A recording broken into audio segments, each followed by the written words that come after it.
आज cease fire का चौथा दिन है। अमेरिका के उपराष्ट्रपति जेडी वांस अपनी टीम के साथ इस्लामाबाद पहुंच चुके हैं।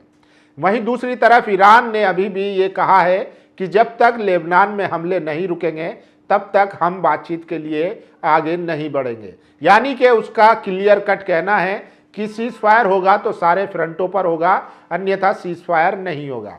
इसके अलावा ईरान ने स्ट्रेट ऑफ हॉर्मुज पर नया ऐलान किया है, वो आगे चर्चा में बात करेंगे। वहीं दूसरी तरफ लेबनान में हिजबुल्लाह के सेक्रेटरी नईम कासिम का एक बयान आया है जो इजराइल के लिए बहुत खतरनाक है, वो भी बताऊंगा। और सोचिए, नॉर्थ कोरिया के किम जोंग उन ने साफ कह दिया है कि अगर इस सीज फायर के दौरान अमेरिका और इजराइल को ऐसी हरकत करता है तो उसकी बैलिस्टिक मिसाइल जो है पूरी तरीके से तैयार है, फिर वो अमेरिका पर अपनी बैलिस्टिक मिसाइल से हमला कर देगा। तो सोचिए, एक तरफ सीज फायर चल रही है, दूसरी तरफ इजराइल बेकाबू नजर आ रहा है। उसने पहले दिन जब सीज फायर हुई थी तभी उसने लेबनान पर हमला कर दिया था और 300 से ज्यादा वहां पर लोगों की जान ले ली थी।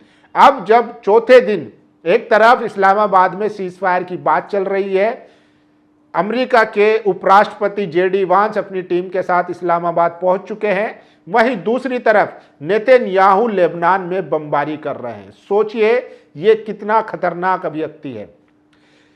इसके बारे में कहा जा रहा है कि अब जैसे ही अमेरिका में इमरजेंसी खत्म हुई है, वैसे ही जो इनके खिलाफ करप्शन के आरोप लगे हुए थे उसकी सुनवाई होने वाली है रविवार को।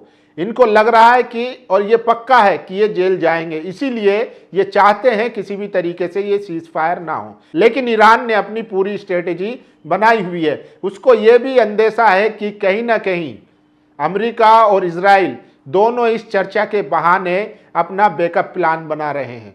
खबर यह भी आ रही है कि वो ईरान के जो वार्ता में आएंगे नेता, उनकी हत्या भी कर सकता है, उनको टारगेट भी कर सकता है। इसीलिए ईरान के उप विदेश मंत्री ने कहा है कि जब तक ये बात क्लियर नहीं होगी कि सीज फायर में तमाम ऑल फ्रंट शामिल होंगे जिसमें लेबनान भी है, तब तक हम यहाँ से निकलने वाले नहीं हैं। हालांकि पाकिस्तान जो है, अमेरिका के उपराष्ट्रपति जेडी वांस और उनकी टीम पहुंच चुकी है, जिस बात का अंदेशा है कि वो इजराइल जो है इस सीज फायर को रुकवाने के लिए किसी भी हद तक जा सकता है। आप सोच रहे होंगे कि युद्ध विराम लगा हुआ है, लेकिन इजराइल मानने को तैयार नहीं है। खबर आ रही है कि उसने लेबनान के नबाती इलाके में कई बम गिराए हैं।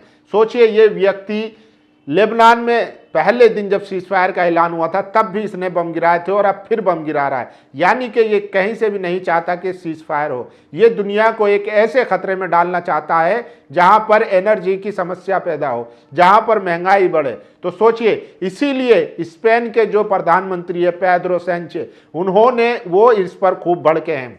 उन्होंने साफ कहा है कि ये वॉर क्रिमिनल है और हम इजराइल का साथ कभी भी नहीं देंगे। वहीं दूसरी तरफ नेतन्याहू भी अब उनके खिलाफ कह रहे हैं कि हम ऐसे किसी भी अलाई से नाता रखना नहीं चाहते जो हमें रोकने की बात करता है। सोचिए, जो इनको रोकने की बात करेगा ये उससे भी नाता तोड़ देंगे। तो स्पेन ने साफ कर दिया है कि वो इसके साथ नहीं जाएगा। वहीं दूसरी तरफ यूके के प्राइम मिनिस्टर वो यूएई के दौरे पर है, वहां पर वो अपने सैनिकों से मिले जो उसकी फौज वहां पर है, और साथ ही साथ उन्होंने ट्रंप पर भी तनकीद की है। उन्होंने कहा कि आप मेरा मजाक उड़ाते रहिए, आप इसी तरीके से ऐसी हरकत कर सकते हैं। तो सोचिए, यूके के प्राइम मिनिस्टर स्टारमर भी जो है वो यूएई में है और उन्होंने साफ कहा है कि सीज फायर और शांति मिडिल ईस्ट में सबसे जरूरी है ताकि लोगों की मौतों को रोका जा सके।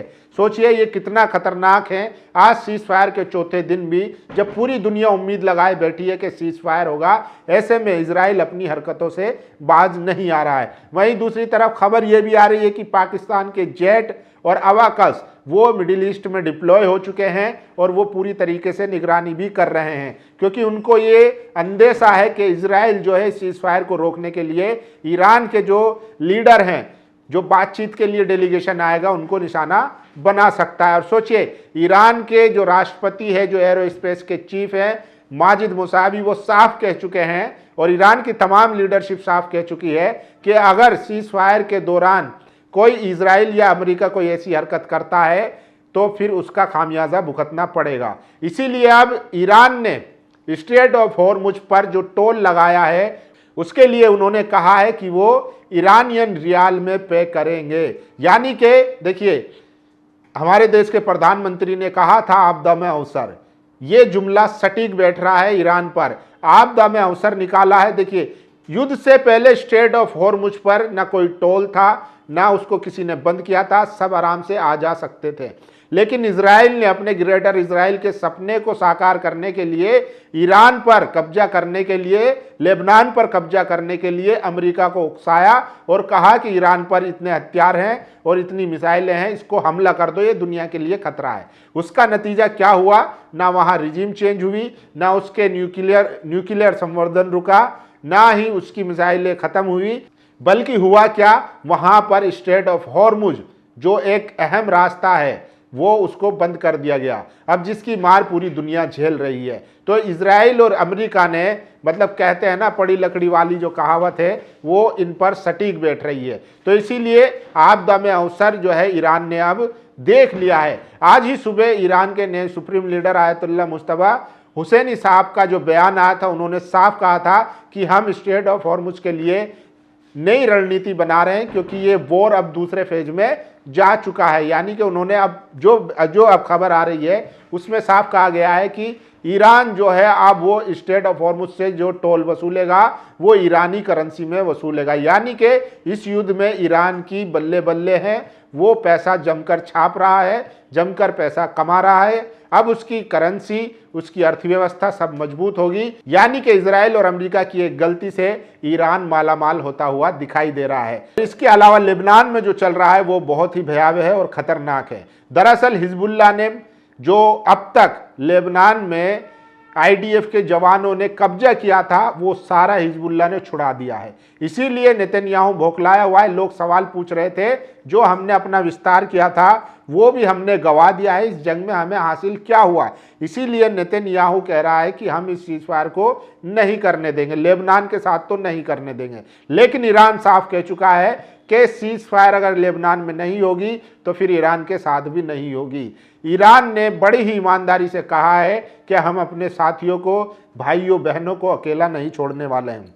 अब देखिए, हिजबुल्लाह के सेक्रेटरी का बयान आया है, नईम कासिम का। उन्होंने कहा है ये साफ हो गया है कि 1 लाख इजरायली सैनिकों को इकट्ठा करने से भी कब्जा नहीं होगा, बल्कि उनके लाश और बिखरे हुए अवशेष बनने का खतरा है। 40 दिनों से दुश्मन ने नाकामी जमा की है, उसकी बस्तियां डर और दर्द से भरी हुई है, उसकी योजनाएं बिखरी हुई है और उसके अधिकारी जोर जोर से धमकियां दे रहे हैं, जिसका कोई असर नहीं हो रहा है। ये हिजबुल्लाह के सेक्रेटरी जनरल नईम कासिम का बयान है।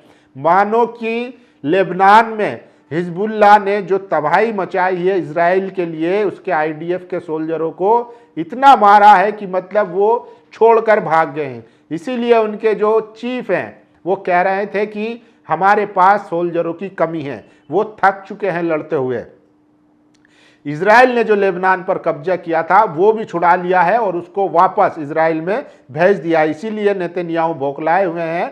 उनके ऊपर दोहरी मार पड़ रही है, एक युद्ध की और युद्ध में होने वाले खर्चे की। इसके अलावा उनके खिलाफ जो मुकदमा चल रहा है इजराइल में, जिसकी रविवार को सुनवाई होनी है, उसकी भी मार उनके लिए पड़ रही है। इसीलिए जो है वो चाह रहे हैं कि सीज फायर ना हो और इजराइल में फिर से इमरजेंसी लागू हो जाए, ताकि उनको कुछ और दिन के लिए राहत मिल जाए। और सोचिए, अब मिडिल ईस्ट में ईरान से आपको संबंध बनाने होंगे, क्योंकि वो एक नई सुपर पावर बनकर उभरा है। ये देखिए, ये द न्यूयॉर्क टाइम्स का फ्रंट पेज है, उसमें खबर छपी है, the war is turning Iran into a major world power. तो इस युद्ध ने ईरान को एक मेजर पावर बनने में मदद की है।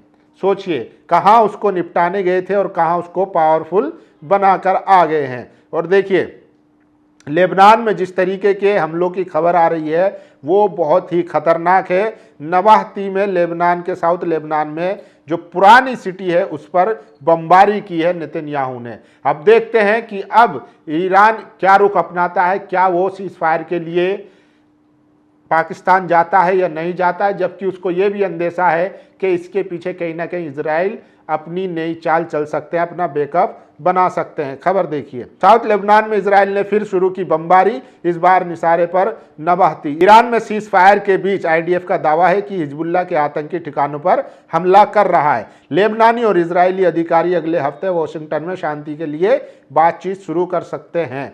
वीडियो आभार देखिए, एक तरफ इजराइल वो लेबनान से भी बातचीत कर रहा है, ईरान यूएस से बातचीत कर रहा है, लेकिन ये बम बरसा रहा है। इसको कहते हैं कारपेट बॉम्बिंग, यानी कि जब आपको युद्ध में कुछ समझ ना आए, मतलब सामने वाले को आप ढूंढ नहीं पाए, उसकी सैन्य शक्ति समझ नहीं पाए, तब दुश्मन देश बौखलाहट में ये हरकत करता है। इसको कारपेट बॉम्बिंग कहते हैं, जिसका मतलब ये है कि वो सिविलियनों को निशाना बनाता है, वो आम लोगों को निशाना बनाता है, वो बिल्डिंगों को निशाना बनाता है। यही कारपेट बॉम्बिंग है। तो सोचिए, नेतन्याहू बौखलाए हुए हैं, उन्हें डर है कि कहीं ना कहीं अगर सीज फायर हो जाता है तो फिर वो जेल जाएंगे। वहीं दूसरी तरफ ईरान ने स्ट्रेट ऑफ हॉर्मुज पर नया टोल का ऐलान कर दिया है और उसने कहा है कि इस टोल का भुगतान जो होगा वो ईरानी रियाल में होगा।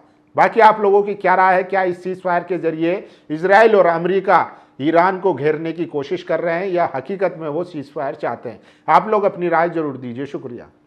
नेशनल दस्तक की आपसे गुजारिश है कि अगर इसको बचाना चाहते हैं तो नेशनल दस्तक को सब्सक्राइब करने के लिए रेड कलर के सब्सक्राइब बटन को दबाएं, फिर बेल आइकन की घंटी दबाएं। नेशनल दस्तक को बचाने के लिए बहुत जरूरी है कि हर खबर को शेयर करें, लाइक करें, कमेंट जरूर करें।